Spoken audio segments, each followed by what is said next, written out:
On the way back from Lewis's funeral, my mom told me to start packing. She waited until the day before we left to tell Edie. I'm not sure if she wanted to make it easier or harder. I wish we'd stayed. But I understand why we left. What happened that night had been coming for a long time. Maybe it should have come sooner.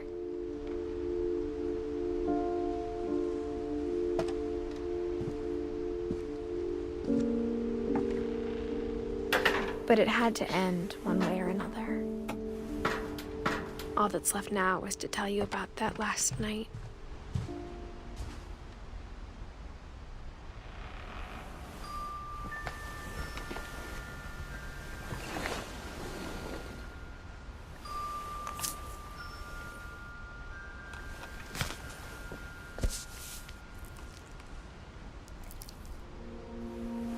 That whole last day, Edie just watched us pack and didn't say a word.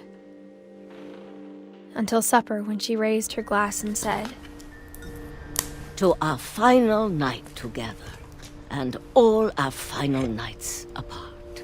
Grandma, you know what I said about alcohol. Some of your medications are very Edith, specific. I left a present for you in the hallway. Why don't you go open it? The grown-ups have to argue now. I'm sorry, you're right. We're all leaving tomorrow. Let's just enjoy our last... I'm not leaving. Edith, you're excused.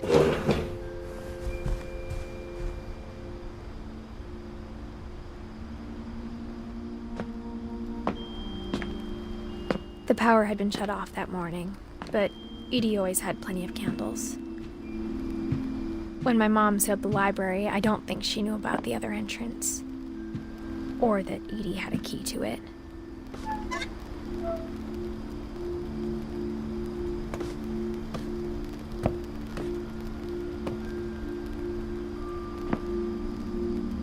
That thing you're afraid of isn't going to end when you leave the house.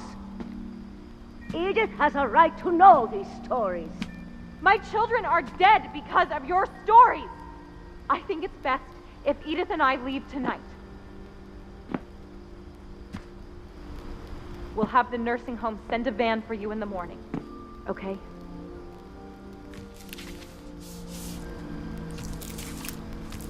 Dear Edith, there's so many stories I wish I could tell you, but there's only time for one. This is about what happened on the night you were born. That night, the tide went way, way out. It was the first and last time I ever saw the old house aground. There'd been an earthquake out in the middle of the ocean. They called it the lowest tide in 1,000 years. God, it smelled awful. You know, I've seen that house every day of my life.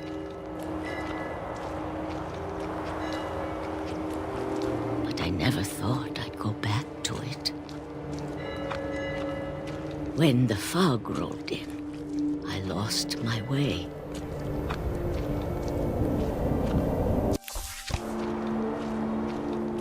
I got turned around.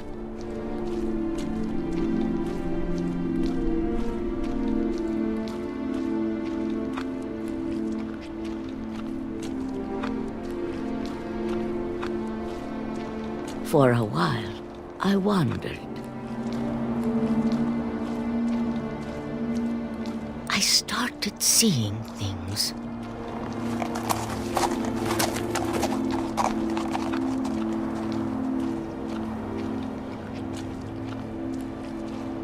Things I'd forgotten had ever existed.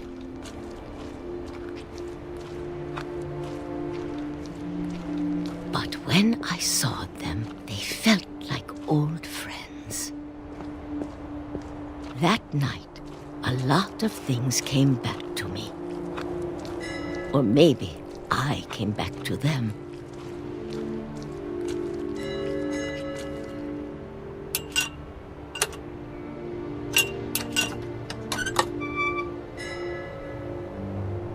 things I can't explain, but that I need you to try and... Edith, what are you doing in here?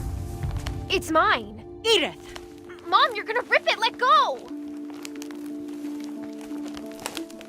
I kicked and screamed, but Mom dragged me to the car.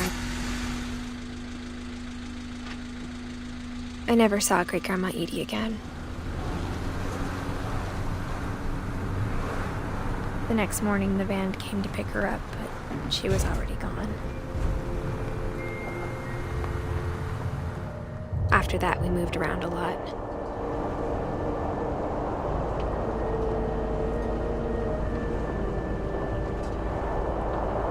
We both tried to make the best of it.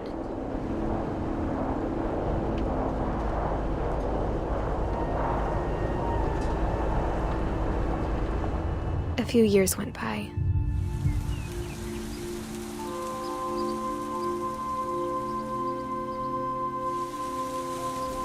My mom didn't like to talk about it,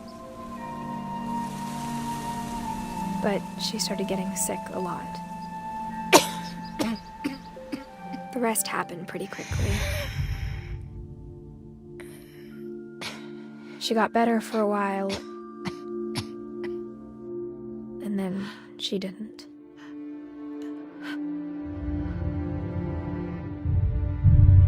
And then I was alone.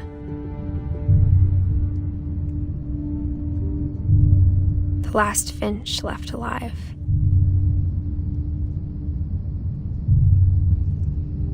Until I found out about you. I'm still not sure what to tell you about all this.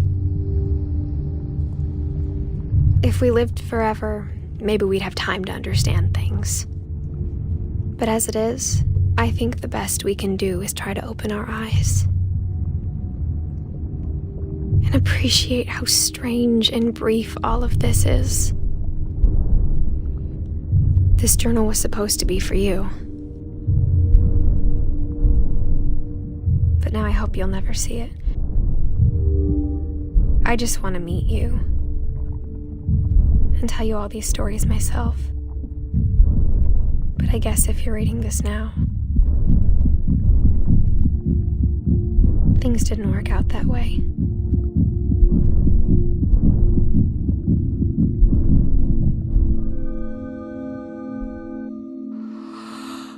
This is where your story begins.